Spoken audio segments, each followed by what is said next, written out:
안녕하세요. 오늘 그림 메르엔 여러분을 찾아뵙습니다. 오늘의 이야기는요, 희한한 잔치. 사실은 이게 아흔 번째. 그러니까, 아흔 아홉 번째. 아흔 아홉 번째 이야기예요. 그래서 말하자면 99번째 이야기죠.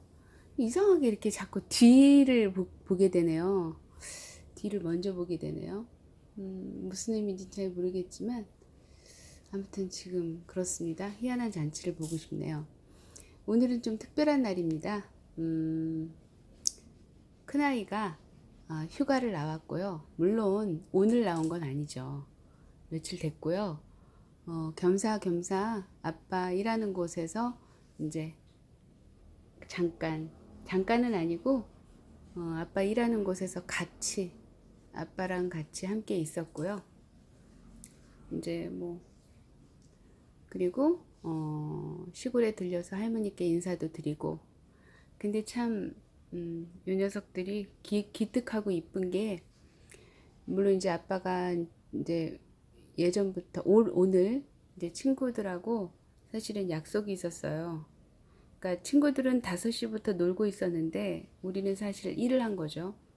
원래는 6시, 7시쯤에 끝나는 게 정상인데 오늘은 뭐 아들이 제대가 아니고 휴가를 나왔고, 또 이제 어머니께 인사도 드려야 하고 겸사겸사, 또 이제 둘째 아주버님은 몸이 좀 편찮으셔서 쉬시라고 해서 우리 이제 네 식구가 가게를 지켰는데요. 그래서 이제 시댁을 갔다 왔죠. 갔다 왔는데 이제 남편이, 어머님이 갑자기 이제 쌀을 씻으셔가지고 어쩔 수 없이 이제 저도 그냥 어머님이 씻으려고 하시니까 제가 먼저 씻긴 했는데, 우리 남편이 딱 그러더라고요. 친구들하고 약속 있어서 지금 먹고 갈 수가 없다. 그랬더니 이제 어머님 입장에서는 또 애들 오랜만에 왔는데, 또 둘째 같은 경우는 아토피가 있어서 진짜 명절 때도 못 간 적이 있었거든요. 너무 심하고 좀 본인이 스스로 스트레스를 받으니까 굳이 그러면서까지 데려갈 이유가 없다 싶어서 저는 안 데리고 갔었거든요. 뭐 이제 그런 일도 있었고 해서 겸사겸사 정말 특별한 날이었죠, 오늘은. 그러니까 이제 할머니 입장에서는 오랜만에 온 손주들인데 뭔가를 좀 해주고 싶으신 마음이 굴뚝 같으신데, 애들 아빠는 이제 약속 있다고 하니까. 그래서 원래는 사실은 친구들은 4시부터 5시부터 놀고 있다고 하더라고요. 근데 우리는 이제 오늘 특별한 날이니까 어머님한테 들리려고 이제 일찍 퇴근을 한 거죠. 그랬는데 제가 말씀드리고 싶은 거는, 이제 어머님 입장에서는 오랜만에 봤으니까 아이들한테 뭔가를 해주고 싶은데 해줄 건 없고, 그래서 이제 돈을 막 많이 챙겨주셨어요. 둘째나 첫째나. 근데 이 녀석들이 너무 이쁜 게, 제가 뭐 한마디도 시킨 적이 없는데 할머니 몰래 이렇게 숨겨놓고 왔다고 하더라고요. 또 더 재밌는 거는, 또 애들 아빠는 또 이제 어머님 뭐 맛있는 거 드시라고 이제 용돈을 또 몰래 지갑에서 빼서 또 몰래 감춘 거예요. 근데 그게 정말 재밌는 거는, 서로가 약속한 게 아니에요. 이렇게 해라 이게 아니었고, 정말 서로의 마음이 통한 거예요. 참 대단하지 않습니까, 여러분? 전 이런 걸 보면서 느끼는 게 뭐냐면, 참 나보다 아이들이 더 성숙하고 더 어른스럽다, 이런 생각이 들긴 해요.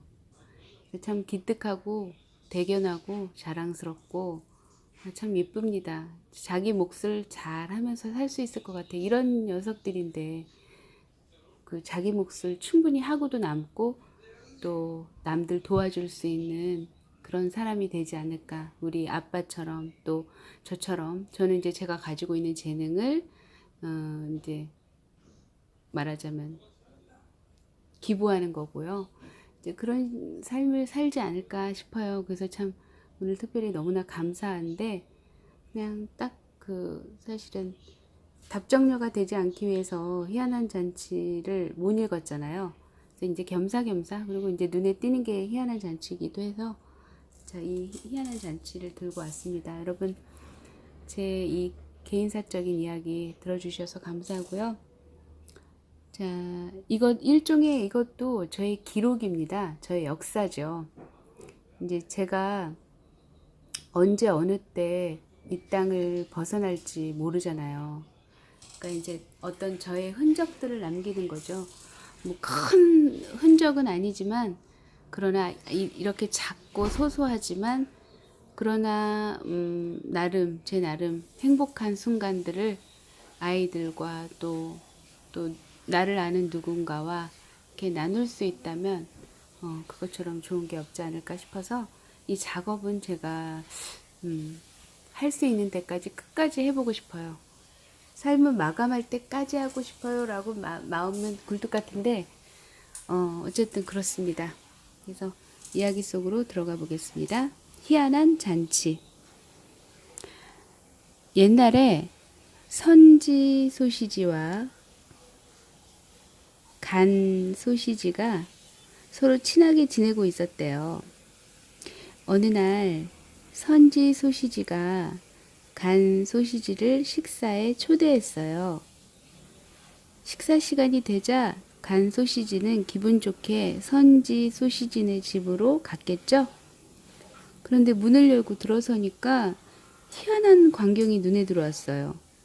수많은 계단마다 괴상망측한 것들이 있는 거예요. 빗자루와 쓰레받기가 서로 치고받으면서 싸우지를 않나? 머리에 온통 상처를 입은 원숭이가 있지를 않나? 하여간 그런 것들이었죠. 간 소시지는 너무나 놀랐지만 마음을 가다듬고 방으로 들어갔어요. 선지 소시지가 친절하게 맞아줬죠. 간 소시지는 계단에서 본 그 희한한 광경에 대해서 이야기했지만 선지 소시지는 못 들은 척했어요. 아니면 그런 얘기는 전혀 할 가치도 없다는 듯이 굴었죠. 하지만 쓰레받기와 빗자루 얘기는 잠깐 해주었어요. 그건 우리 하녀가 계단에서 누군가랑 싸우는 거였을 거야. 그러고는 말을 돌렸어요. 선지 소시지는 음식이 어떻게 됐는지 부엌에 가봐야겠다며 나갔죠. 다 잘 되고 있는지, 제 속에 내동댕이 쳐진 건 없는지 살펴봐야겠다는 거예요. 간 소시지가 방에서 혼자 이리 왔다 저리 갔다 하면서 여전히 그 희한한 광경에 대해 생각하고 있는데 누군가가 누구였는지는 나도 잘 모르겠지만 하여간 누군가가 들어와서 말하는 거예요. 경고한다, 간 소시지. 너는 지금 피와 살인의 지옥에 들어와 있다. 목숨이 아깝거든 당장 도망가거라. 간 소시지는 이것저것 생각할 것도 없이 살금살금 문 밖으로 빠져나가서는 냅다 뛰었죠. 집에서 나와 길 한가운데 올 때까지 계속 뛰었대요. 그런데 길거리에 서서 주위를 둘러보니까 선지 소시지가 지붕 및 방 창가에 서서 방금 싹싹 갈고 난 듯한 번쩍거리는 기다란 칼을 들어 올리는 게 아니겠어요? 선지 소시지는 그 칼을 휘두르면서 소리소리 질렀대요. 너 잡기만 하면 먹어버릴 거야. 헐. 희한한 잔치는 많네요. 여러분 오늘은 어떤 하루가 되셨는지 궁금하네요. 저는 그렇게 너무 행복해 그런 느낌은 없었지만 참 풋풋한 그런 하루였었던 것 같습니다. 서로가 서로를 챙겨주는 마음이 너무 애틋하고 예쁘고 사랑스럽고 그런 날이었던 것 같아요. 그리고 오늘 같은 경우는 저는 사실은 제가 자라온 환경은 농담이라는 게 없었어요. 여유, 재치, 유머 이런 것들이 그렇게 흔치 않았답니다. 그래서 신혼초에는 남편이 저한테 시도 많이 써줬어요. 뿐만 아니라 농담도 많이 했지요. 그런데 그 농담을 제가 잘 받아주지 못했어요. 그거는 제가 한 20년이 넘게 30년 가까운 나이가 되도록 그런 환경에서 자라지 않은 탓도 있고요. 그리고 또 너무 좀 진지충에 가까운 그런 부류의 사람이어서 그거를 잘 이렇게 받아주지 못하는 상황이었는데, 오늘 같은 경우는 제가 아마 컨디션이 좋아져서 그런 것 같아요. 물론 침뜸의 도움이 컸던 것 같고요. 제가 요번에 침뜸 공부를 1년 동안 하면서, 물론 1년 전부터 저는 이제 수업 듣기 전부터 좀 어느 정도 알고 있었기 때문에 앞부분은 제가 매일 뜸을 떴거든요. 그래서 1년이 거의 넘죠. 한 1년 반 정도는 됐을 거라고 생각되는데, 그렇게 꾸준히 하다 보니까 정말 경이로운 일들이 많이 일어났어요. 제가 사실은 아토피언인데, 그러다 보니까 이제 남들한테 이렇게 쉽게 말할 수 없는 생활의 불편함들이 많이 있었어요. 예를 들면 뭐 저 시중에 파는 퐁퐁 같은 거를 쓰게 되면은 반드시 손가락 마디마디가 칼로 점인 것처럼 A인 것처럼 이렇게 짝짝 갈라지고, 아니면 옛날에 왜 어려운 시절에 왜 버진 핀다고 하잖아요. 그래서 꼭 항상 셋째 손가락이든 둘째 손가락이든 넷째 손가락이든 이렇게 버짐이 일어났었거든요. 그런데 1년 반이 넘게 침뜸을 하면서 정말 경이롭게, 제가 오늘도 사실 남편은 퐁퐁을 되게 사랑해요. 저는 퐁퐁을, 우리 생활에 퐁퐁이 없어요. 나중에 제가 카스에 올려드린 게 있는데요. 그 위생 담론이라고, 그러니까 누구를 위해서 위생은 탄생했는가. 제가 볼 때는 그 생산자들, 퐁퐁을 생산하는 자들, 또 에프킬라를 생산하는 자들이 만들어낸 위생 담론에 우리는 거의 조종당하고 있다. 꼭두각시 노릇을 하고 있다. 저는 이제 그렇게 생각하는 사람이거든요. 그래서 어쨌든 제 주방에는 퐁퐁은 일절 없습니다. 그리고 이제 식단에서 사실은 고기도 별로 없어요. 생선도 안 먹고요. 고기는 가끔 먹습니다. 애들 아빠가 이제 먹고 싶다고 할 때나, 아니면 특별한 경우죠. 예를 들면 큰아이가 군대에서 잠깐 휴가 나왔을 때 푸성기만 먹이기는 그렇다. 그래서 고기를 먹일 때가 있습니다. 하지만 절대로 퐁퐁은 쓰지 않습니다. 휴지로 한번 씻어내고, 뜨거운 물, 그러니까 온수 나오는 물로 한번 또 쓸어내고, 그리고 나중에 수세미로 찬물로 씻어내니까요. 퐁퐁이 그렇게 필요가 없습니다. 그리고 우리 인체는 제가 항상 말씀드리지만요. 균이 없을 수가 없습니다. 멸균 상태는 이미 그거는 사람이 아니에요. 외계인이지. 그렇기 때문에 우리는 병균과 함께 같이 있어요. 공존합니다. 그래서 유익균과 해로운 균이라고 해야 되겠죠? 우리 몸에 해로운 균이 동시에 있어요. 근데 그 균형이 상실됐을 때, 그 균형이 어긋났을 때 발병이 나는 거거든요. 근데 우리는 그거를 위생 담론, 그러니까 자본주의에 입각한 그것을 생산하는 사람들의 노리개 노릇밖에 못한 거예요. 노리개 짓을 한 거예요. 말하자면 꼭두각시 노릇을 한 거예요. 우리는요, 그렇게 독한 퐁퐁이 필요 없습니다. 뿐만 아니에요. 사실은 샴푸, 비누도 마찬가지예요. 시중에 파는 치약도 마찬가지고요. 너무 독해요. 계면활생제라고 그래가지고 거품을 많이 내게 하면서 우리 몸에 좋은 균까지 다 깨끗이 제거해버리기 때문에 머리나 이런 것들이 망가지는 거예요. 그리고 제가 알기로는요, 그 유방 수술을 하신 분들 그 절개를 할 때 보면요, 그 샴푸 많이 쓰신 분들요, 거기 이게 분해가 안 되는 거예요. 왜냐하면은 그 석유 잔재물로 그런 거를 만들어내거든요. 뭐 향신료든 색소든. 그러다 보니까 그게 이 체내에서 분해되지 않은 상태에서 유방에 그게 다 있대요. 그대로. 그래서요, 우리는 우리 몸을 정말 아끼고 사랑하신다면, 그리고 분명히 바이블에도 그 얘기가 있어요. 네 몸을 성전같이 여겨라. 성전이죠. 왜요? 만약에 정말 말 그대로 하나님이 말씀하셔서 생명이 탄생을 했다면 당연히 성전 아닙니까? 귀한 성전이죠. 근데 우리는 성전을 함부로 막 다루잖아요. 함부로 다룬다는 건 뭐겠어요? 풍요 속의 빈곤이라고 지금 우리 주변에 널려 있는 모든 음식들이 과연 정말 우리 인체에 들어와서 해롭지 않은 것이 있을까요? 저는 참 그게 의문이에요.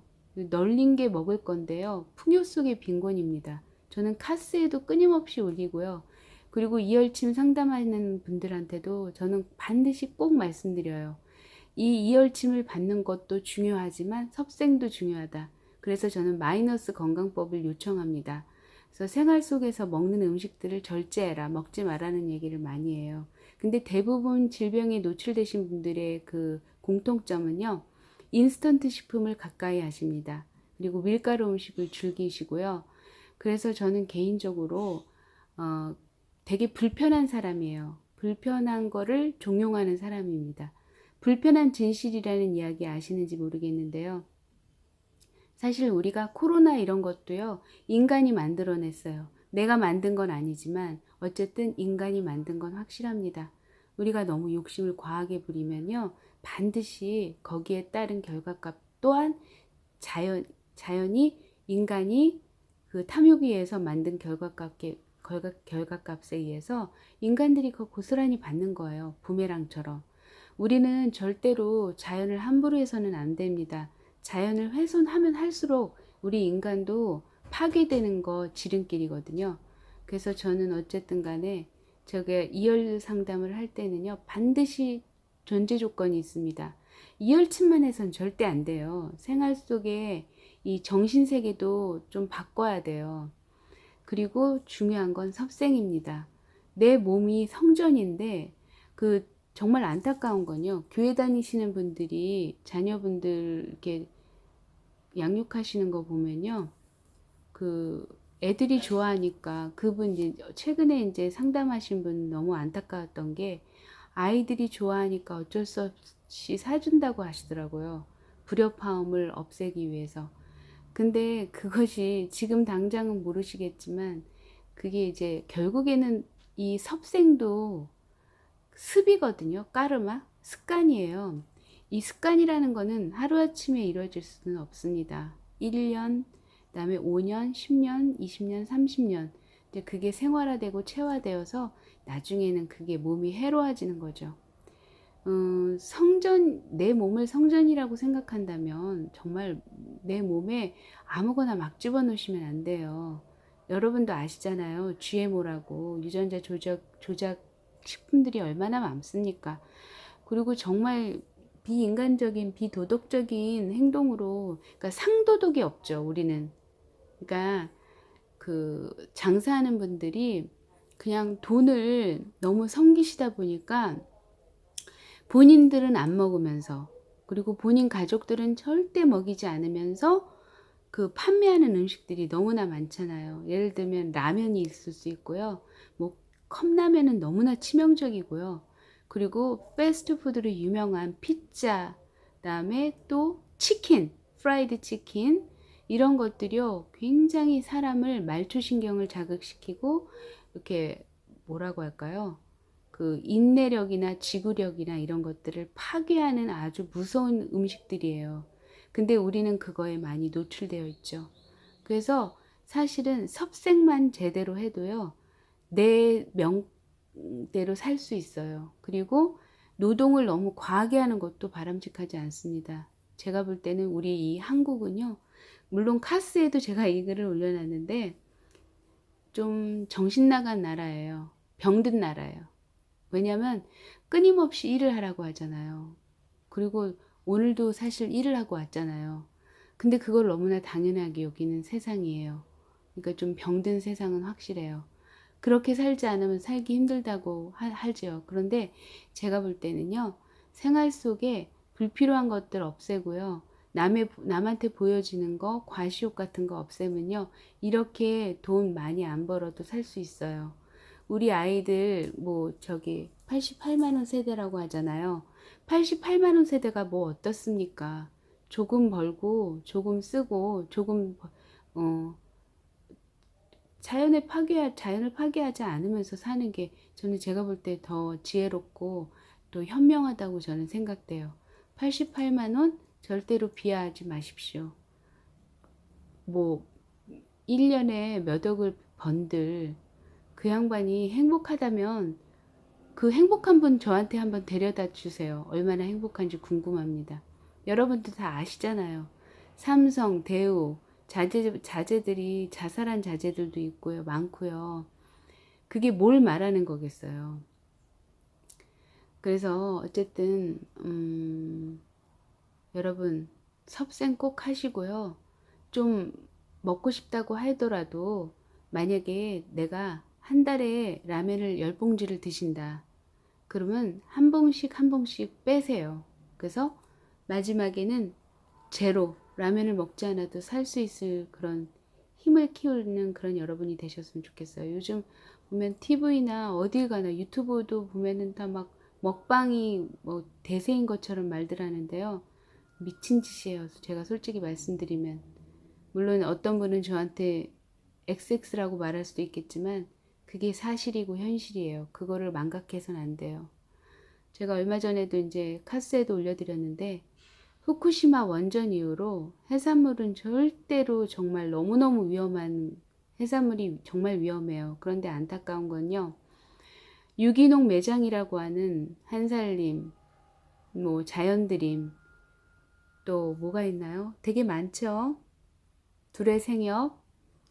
그곳에서조차도 해산물을 판매하고 있다는 사실이 저는 경악스러워요. 한살림을 처음에 만드셨던 장일순 선생님이라고 계시는데요. 그분은 지금 돌아가셨는데 아마 그분이 굉장히 서글퍼 하실 거예요. 되게 통탄하실 것 같아요. 적어도 한살림 유기농 매장이라고 한다는 거는 적어도 자연을 사랑하고 한 쌀 밀알에 우주가 담겨져 있다고 장일순 선생님이 얘기해 주셨단 말이에요. 물론 장일순 선생님의 말씀은 아닙니다. 장자 어르신이 말씀해 주신 건데요. 이게 한의학에서 말하는 거예요. 우리는 소우주입니다. 우리는 소우주예요. 자연과 뗄래야 뗄 수 없는 너무나 소중하고 귀한 존재인데 어쩌다가 이렇게 유기농 매장조차도 뻐젓이 고등어를 판매하고 있다는 것 자체도 너무 경악스럽고요. 그래서 저는 요즘 한살림 자연드림 조금 회의가 느껴지긴 해요. 하지만 어쩌겠어요? 뭐 이마트에서는 살 수 없고 또 더 웃긴 건요. 이마트 같은데 유기농이라고 하는 가격을 보면 진짜 당혹스러워요. 오히려 한살림이 훨씬 쌉니다. 그래서 제가 오늘 꼭 말씀드리고 싶은 건요. 여러분 우리 모두의 몸은 각자 성전이에요. 절대로 아무거나 드시지 마시고요. 또 내 몸에 해로운 것을 지금 먹는다, 뭐 마신다, 핀다 하신다면은 내가 일주일에 몇 번을 피우는지 일단 그거부터 인지해 보세요. 담배를 몇 가피를 피우는지, 하루에 몇 가피를 피우는지를 인지하세요. 그리고 그것을 조금씩 조금씩 줄여가세요. 한꺼번에 줄이기는 어렵습니다. 하지만 내가 그걸 의식하고 줄이겠다 마음 먹으면 꼭 할 수 있어요. 여러분 오늘도 내 자신을 위해서 내 몸, 성전인 내 몸을 위해서 내가 얼마만큼 나에게 선물을 줬는지 스스로에게 묻고 답하는 날이 되셨으면 좋겠습니다. 마이너스 건강법, 먹지 않기 운동이 너무나 요즘 시대에는 절대적으로 필요한 때가 돼버렸어요. 여러분 오늘도 행복한 하루 되시고요. 이제 잠잘 시간이네요. 저는 사실은 그 1일 1식을 지금 제 유튜브로 다 마무리해서 정리를 해서 올려드리긴 했는데 안타깝게도 그거를 들으시는 분들이 무척 부담을 느끼시더라고요. 그러실 수밖에 없겠죠. 왜냐하면 우리 삼시세끼 다 먹어야 된다는 고정관념이 있기 때문에 그 습이 수백 년 거쳐서, 아니 수백 년도 사실 아니에요. 왜냐면 그 6.25 사변이나 그 이후로는 먹을 게 없어서 굶으셨잖아요. 그런 분들 또 이제 생활이 어려워서 굶으신 분들이 그런 나름의 그 트라우마를 극복하기는 쉽지 않을 거예요. 하지만 단언코 말씀드립니다. 절대 후회하진 않으실 거예요. 1일 1식 한번 실천해 보세요. 머리가 맑아지십니다. 그리고 특히 제가 항상 드리는 말씀이지만 숫자는 정말 나이라는 얘기를 말씀드리고 싶은 이유는 아무리 젊더라도요. 배움을 두려워하거나 배움을 등한시 여긴다면 그분은 이제 어르신이에요. 하지만 나이가 80이 되든 90이 되든 배움의 두려움을 느끼지 않고 아 몰라도 모르는 걸 알아가는 거에 재미를 붙이는 게 얼마나 행복하고 기분 좋은 일이야 라고 생각하신다면 그분은 영원한 청춘이면 틀림이 없습니다. 그래서 여러분 오늘도 1일 1식이 힘드시면요. 드시는 양에서 조금씩 조금씩 줄여가시면 돼요. 한꺼번에 하는 일은 무리지만 조금씩 조금씩 줄여가시면 반드시 성공하실 수 있을 거고요. 저와 같은 느낌을 받으실 거예요. 저는 요즘요 1일 1식을 3달 넘은 것 같아요. 하면서 정말 몸이 엄청 가벼워졌고요. 무엇보다도 제가 선천적으로 비위가 약한 사람이에요. 그래가지고 많이 먹으면 항상 하품을 해요. 춘곤증이라고 그러는데 저는 봄에만 오지 않아요. 봄, 여름, 가을, 겨울 많이 먹으면 막 잠이 오고요. 이렇게 이제 뭐라 그러죠? 방아를 찧어요. 근데 그게 없어졌어요. 그게 사라졌어요. 그리고 공부하는데 그게 잠이 얼마나 큰 방해꾼인데요. 그것으로부터 자유로워졌다는 건요, 많은 것을 이룹니다. 그리고 저는요, 마침 초저녁 잠이 많은 인간인데, 다행히 거기에서 그런 얘기가 나와요. 세포를 재생시켜주기도 하고, 성장을 촉진해주는 호르몬이 밤 10시에서 2시 사이에 분비된다는 얘기를 하시더라고요. 그래서 저는 마침 초저녁 잠도 많기 때문에 저는 좀 일찍 자는 스타일이에요. 그래서 어쨌든 1일 1식이 저한테는 너무나 잘 맞습니다. 하나도 부담스럽지 않고요. 오히려 너무 즐거워요. 요즘은 제가 춤을 추고 싶은 마음이 굴뚝 같아요. 저는 춤을 춥니다. 필라테스라고 해서요. 음악을 틀어놓고 제 마음 닿는 곳. 그게 뭐 뻔하죠. 모방인 거죠. 제가 지금까지 봐왔던 발레, 내지는 방송 댄스는 흉내내기는 어렵지만 어쨌든 딸이 항상 그 댄스를 이렇게 말하자면 구상을 하거든요. 안무를 짜거든요. 지켜보면 너무 경이롭고 막 그런데 이제 그런 거를 이제 제가 순간순간 모방을 하겠죠. 그래서 음악을 틀어놓고 제 마음대로 몸을 움직이거든요. 나름 행복합니다. 그래서 여러분도 행복을 연습하셔야 돼요. 우리는 지금까지 행복을 연습한 적이 없거든요. 근데 지금 하셔야 돼요. 지금 내가 행복할 때가 언제인지, 무엇을 먹을 때 행복하고, 무엇을 할 때 행복한지를 스스로에게 묻고 답하는 작업을 하시면서 행복을 만들어가는 그런 여러분이 되셨으면 좋겠습니다. 감사합니다.